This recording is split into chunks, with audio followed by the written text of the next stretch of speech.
3 araw at 3 gabi nang nakalutang sa dagat ang isang babae. Siya ay labis na gutom at uhaw.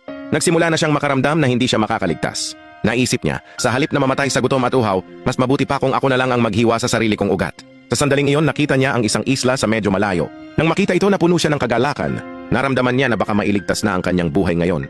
May pag-asa, nagsimula siyang maggaod sa direksyong iyon. Pero hindi niya alam na mas malaking panganib pa ang darating sa kanya. Biglang nagsimulang umuga ang kanyang bangka. Natakot siya. Sinubukan niyang tingnan kung ano ang nangyayari. Pagkatapos ay napagtanto niya na isang malaking pating ang umaatake sa kanyang bangka. Dahil sa malakas na pag-atake ng pating, nagkaroon ng malaking butas sa bangka. Nagsimulang pumasok ang tubig sa bangka at dahan-dahan itong lumubog. Nanginginig sa takot, mahigpit na hinawakan ng babae ang sagwan at ginamit ang buong lakas niya para lumapit sa isla. Pero napupuno ng tubig ang bangka ng napakabilis. Muntik na siyang mahulog sa dagat. Ang pinakamasamang bahagi ay hinahabol pa rin siya ng pating. Kahit ganun pa man, hindi sumuko ang babae. May matinding pagnanasa siyang mabuhay. Pagkatapos ng maraming paghihirap, nakarating siya sa isla sa isang paraan. Pero nang dumating siya doon, nagulat siya. Walang laman doon, malaking bato lang. Binuksan niya ang isang kahon ng supply na nakalagay sa balsa. Sa loob nito, nakakita siya ng kaunting pagkain at inuming tubig. Nang makita ito, nakaramdam siya ng kaunting ginhawa. Pagkatapos ay napansin niya na mayroon ding walkie-talkie sa kahon. Agad siyang humingi ng tulong. Pero sa mahabang panahon, walang tugon. Nang makita ito, nalungkot siya ng husto. Naramdaman niya na walang pupunta. Upang pakalmahin ang sarili, uminom siya ng kaunting tubig. Pagkatapos ay nagpatuloy siya sa pagsusuri sa kahon. Bigla siyang nakakita ng flare gun. Nang hindi nag-iisip, pinaputok niya ito sa kalangitan. Pero ilang segundo lang ang lumipas, pinagsisihan na niya ito. Dahil araw, napakababa ng posibilidad na may makakita nito.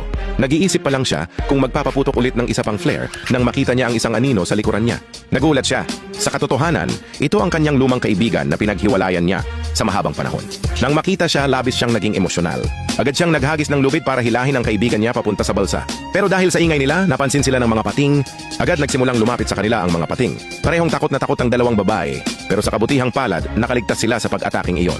Ngayon, lalo pang lumala ang sitwasyon. Ngayon, hindi isa, kundi 2 tao ang na-stranded sa dagat. Nagsimulang mag-isip ang 2 babae kung ano ang susunod na gagawin.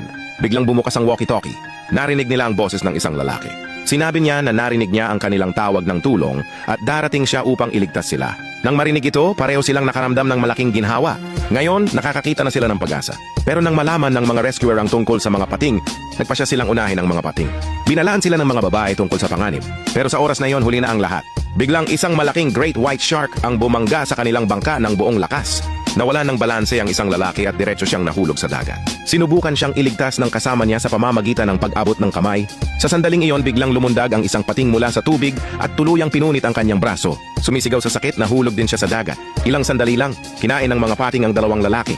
Nang makita ang eksenang ito, lubos na natakot ang 2 batang babae.